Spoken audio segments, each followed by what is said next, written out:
یہ ہماری زندگی کا بہت قیمتی وقت ہے، بخشش کا وقت ہے.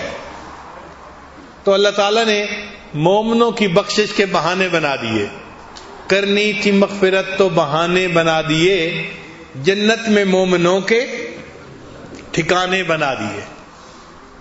اس لیے نبی علیہ السلام نے ارشاد فرمایا کہ روزہ دار بندے کو چاہیے کہ وہ یہ دعا اللہ سے ضرور مانگے، اللہم انی اسألک الجنہ واعوذ بک من النار. اے اللہ مجھے جنت عطا فرما دیجئے اور جہنم سے بری کر دیجئے. اچھا، شیطان چونکہ دشمن ہے نا، وہ یہاں بھی جو ہے دشمنی دکھاتا ہے. ہم نے دیکھا ہے بعض لوگ جو ہے نا بڑے ولی بنتے ہیں، او جی اللہ کی عبادت جنت کے لیے کیوں کریں، اللہ کی عبادت اللہ کے لیے کریں. بات تو بڑی اچھی ہے، نماز آپ ایک نہیں پڑھتے، اور اللہ کی عبادت اللہ کے لیے کریں، جنت کے لیے کیوں کریں. اتنا جنت سے مستغنی نہ بنے. ہم تو اللہ کی ہر نعمت کے محتاج ہیں. ایک مرتبہ ایک خاتون نے فون پہ بات کی، مجھے کہنے لگی کہ پیر صاحب میں اللہ سے کچھ نہیں مانگتی، بس ایک بات مانگتی ہوں کہ میرا خامد اچھا ہو جائے، اور کچھ نہیں مانگتی، بس ایک بات مانگتی ہوں میرا خامد اچھا ہو جائے. میں نے کہا آپ اور کیوں کچھ نہیں مانگتی بھائی؟ اگر اللہ تعالیٰ آپ کو بیمار کر دے پھر کیا ہوگا؟ میں نے کہا اگر اللہ تعالیٰ آپ کے دماغ میں خلل ڈال دے پھر کیا ہوگا؟ آپ کے بچے کو بیمار کر دے پھر کیا ہوگا؟ جب میں نے ذرا اس طرح کی دو چار باتیں کی، اللہ نے آپ کو عزت کی روزی گھر میں دی ہے بیٹھ کے، اگر اللہ تعالیٰ آپ کے رزق کو ذرا ٹائٹ کر دیں، اور جو مانگنے والی عورتیں گلیوں میں پھر رہی ہوتی ہیں، آپ کا بھی معاملہ ایسا ہو جائے تو پھر نہیں یہ تو نہیں میں چاہتی. بھئی اگر نہیں چاہتی تو یہ نعمتیں بھی تو اللہ نے دی ہیں نا، کیوں کہتی ہیں کہ مجھے اور کچھ نہیں چاہیے؟ آپ کو کہنا چاہیے مجھے اللہ سے سب کچھ چاہیے، ہر چیز چاہیے، منگتے جو ٹھہرے، فقیر جو رہے. ہم اللہ کے فقیر ہیں. یا ایھا الناس انتم الفقراء، اے انسانوں تم فقیر ہو. جب اللہ نے ہمیں کہہ دیا تم فقیر ہو تو پھر منگتے کو مانگنے سے کوئی شرم نہیں ہوتی. وہ مانگتا ہے، ہر چیز مانگتا ہے. ہمیں اللہ سے ہر چیز مانگنی ہے. تو کبھی بھی یہ مت کہنا میں اللہ سے اور کچھ نہیں مانگتا، بس یہ مانگتا ہوں. نہیں، ہم اللہ سے سب کچھ مانگتے ہیں. اللہ کو زور مت دکھائیں. اللہ تعالیٰ ایسے بندے کو پھر تگنی کا ناچ نچا دیتے ہیں، پھر اس کو اپنی اوقات یاد آ جاتی ہے.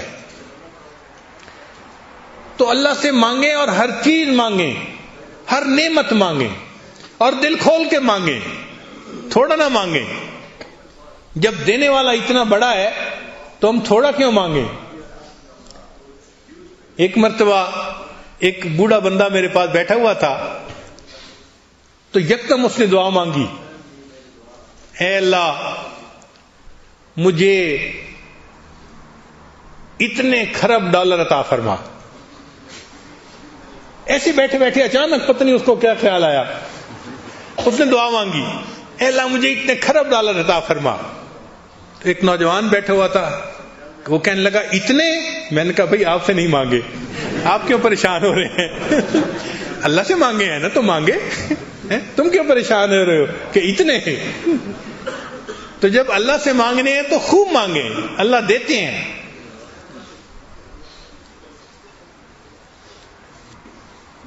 ٹوٹے رشتے وہ جوڑ دیتا ہے، ٹوٹے رشتے وہ جوڑ دیتا ہے، بات رب پہ جو چھوڑ دیتا ہے، اس کے فضل و کرم کا کیا کہنا، لاکھ مانگو کروڑ دیتا ہے.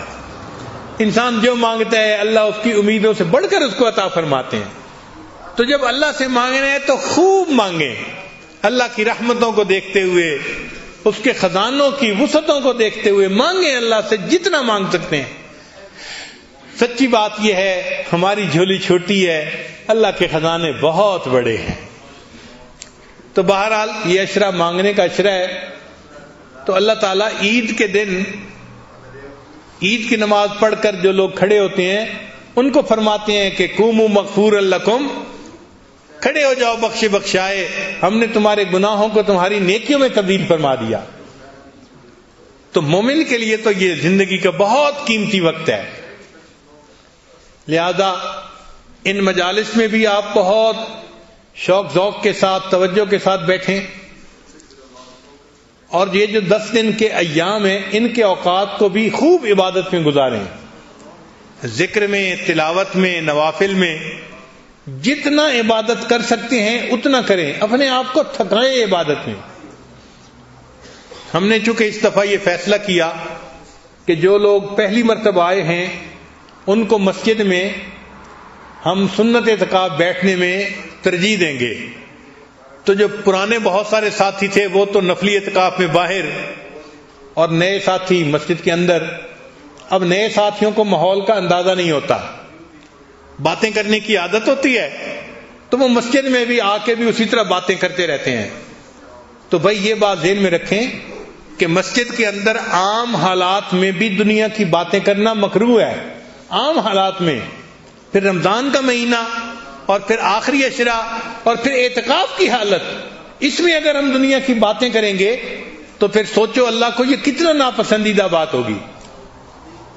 اس لیے جو نئے لوگ آئے ہیں وہ یہاں پر ذکر اذکار میں اپنا وقت گزاریں، نہ کوئی پالیٹکس پہ بات کریں، نہ کوئی بزنس کی باتیں کریں، کوئی بات ہی نہ کریں آپس میں، بس اللہ سے باتیں کریں، اللہ کو یاد کریں، کلمہ پڑھیں، سبحان اللہ الحمدللہ کا ذکر کریں، استغفار کا ذکر کریں۔ ایک دوسرے سے بات کرنا اس کو جرم سمجھیں۔ میں پھر گزارش کر رہا ہوں کہ ایک دوسرے سے بات کرنا اس کو جرم سمجھیں۔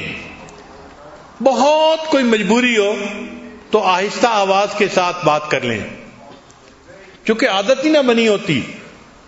ذرا کھانے کا وقت ہوا افطاری کا، بس ایک دوسرے کے ساتھ باتیں شروع ہو گئیں، اور اتنی طبیعت پہ کوفت ہوتی ہے اس وقت کہ مسجد میں بیٹھے ہوئے پھر دنیا کی باتیں کر رہے ہوتے ہیں۔ آپ حضرات مسجد کے اندر بات چیت کو اپنے لیے منع سمجھیں کہ ہم نے بات ہی نہیں کرنی، بولنا ہی نہیں ہے، چپ رہنا ہے، اور چپ رہ کے اللہ کا ذکر کرنا ہے اور ذکر کا ثواب پانا ہے ہم نے۔ اور اگر کوئی بندہ بات کر رہا ہے تو دوسرے کی ذمہ داری بنتی ہے کہ وہ اس کو اشارے سے بتا دے کہ بھائی آپ اپنا والیوم کم کریں اور اس کو بات چیت کو بند کریں۔ اور خاص طور پر یہ جو سیل فون ہے اس کے شرارت سے بچیں۔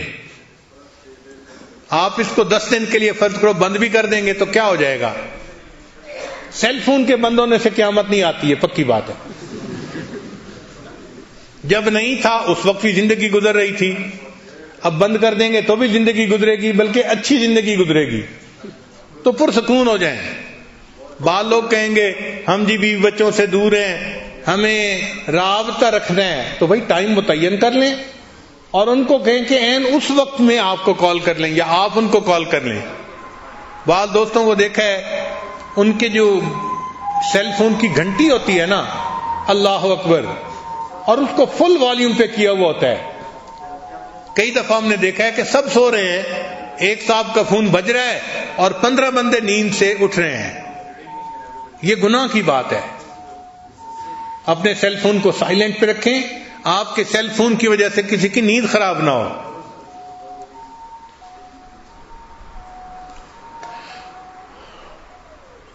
اور اس کا استعمال جتنا آپ کم کر سکتے ہیں اتنا کم کریں۔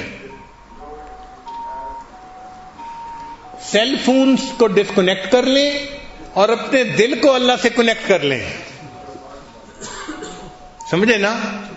سیل فون کو ڈسکنیکٹ کر لیں اور اپنے دل کو اللہ سے کنیکٹ کر لیں اور اللہ سے کریں باتیں، اللہ سے مناجاتیں کریں۔ یہ اللہ سے مانگنے کا وقت ہے۔ اور چھوٹی چھوٹی بات پر یہ جو حال ہے نا، اس سے باہر نہ نکلیں۔ سنت اعتکاف والے بغیر کسی وجہ کے اس دروازے سے باہر قدم رکھ دیں گے تو ان کا اعتکاف ختم ہو جائے گا۔ بلا وجہ مسجد سے باہر نہیں نکل سکتے۔ اگر آپ کو اعتکاف کے مسائل کا نہیں پتا تو مجمع میں بہت سارے علماء موجود ہیں، آپ ان سے مسائل سیکھیں کہ جی مجھے یہ وقت کیسے گزارنا ہے اور کس ضرورت کی وجہ سے میں باہر نکل سکتا ہوں اور کس کی وجہ سے نہیں نکل سکتا۔ ان مسائل کو سیکھیں گے ثواب ملے گا. حدیث مبارکہ میں ہے علم کا ایک باب سیکھنے پر 1000 رکعت نفل پڑھنے سے زیادہ کا ثواب ملتا ہے. تو مسائل کو سیکھنا ہماری ذمہ داری ہے.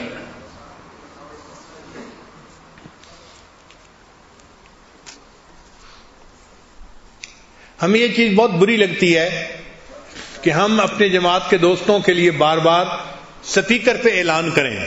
کیوں اعلان کرنے کی ضرورت پیش آ رہی ہے؟ عادت نہیں ہے ہماری. الحمدللہ ہمارے یہاں بڑے بڑے بھی اجتماع ہوتے ہیں, ہزاروں لوگ بھی ہوتے ہیں. ہم نے اپنے اجتماعات میں کبھی اعلان نہیں کیا کبھی کوئی کہ یہ کر لیں اور یہ کر لیں. مجمع میں اتنی تمیز ہوتی ہے کہ کیا کرنا ہے اور کیا نہیں کرنا.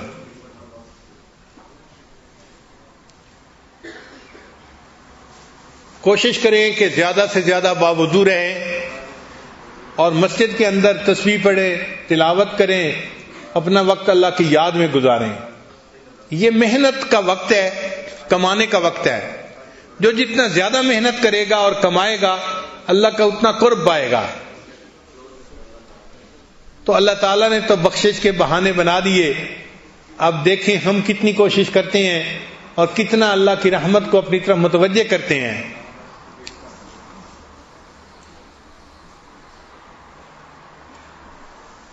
حضرت علی رضی اللہ عنہ فرمایا کرتے تھے اگر اللہ تعالیٰ نے اس امت کو عذاب دینا ہوتا تو اس کو رمضان کا مہینہ عطا نہ فرماتے.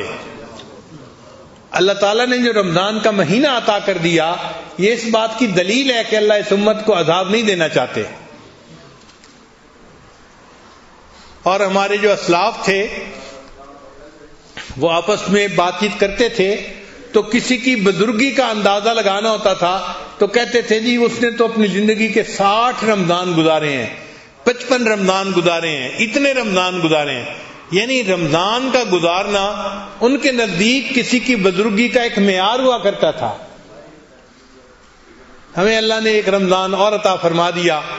اب ہم اللہ تعالیٰ سے خوب مانگیں, اس میں اپنے گناہوں کو بخشوائیں اور اپنے اللہ کو راضی کریں. بلکہ علماء نے کتابوں میں لکھا ہے کہ حضرت یوسف علیہ السلام 12 بھائی تھے. 11 کوكبا 11 بھائی تھے, ستارے جو خواب میں نظر آئے, اور 12ویں خود یوسف علیہ السلام. تو 12 بھائی تھے, مگر اللہ تعالیٰ نے یوسف علیہ السلام کی وجہ سے 11 بھائیوں کے گناہوں کو معاف کر دیا تھا. تو علماء نے کتابوں میں لکھا ہے کہ سال کے 12 مہینے ان میں رمضان کی مثال یوسف علیہ السلام کی مانند ہے, اور اللہ اس رمضان کی برکت سے باقی 11 مہینوں کے گناہوں کو بھی معاف فرما دیتے ہیں.